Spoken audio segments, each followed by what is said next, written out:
আজকে করলাম ক্যাপসিকাম আর পেঁয়াজের গোলা রুটি। একটুখানি ময়দার মধ্যে একটা ডিম ফেটিয়ে নিলাম, তার মধ্যে কুচি কুচি করা বড় বড় কুচি কুচি করা পেঁয়াজ আর ক্যাপসিকাম দিয়ে দিলাম, একটু নুন আর চিনি দিয়ে ভালো করে ফেটিয়ে নিলাম। একটা তাওয়ার উপরে সাদা তেল দিয়ে সেই সাদা তেলটা চারিদিকে ছড়িয়ে নিলাম। যখন গরম হয়ে গেল তাওয়াটা, তখন তার মধ্যে একটা হাতায় করে যে ব্যাটারটা বানিয়ে রেখেছিলাম সেটাকে একটু একটু করে দিলাম। সেটাকে একটু ছড়িয়ে দিলাম যাতে একটা গোল মতো বা একটা শেপে আসে। তারপর সেটাকে আস্তে আস্তে উল্টে দিলাম।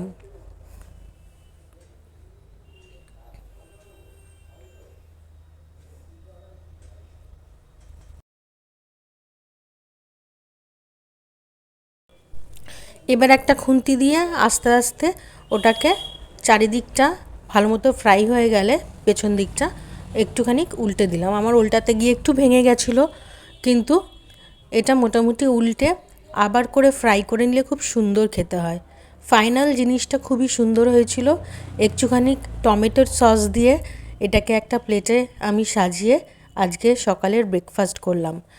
আমার চ্যানেলটা লাইক, শেয়ার আর কমেন্ট করবেন আর সাবস্ক্রাইব করতে ভুলবেন না।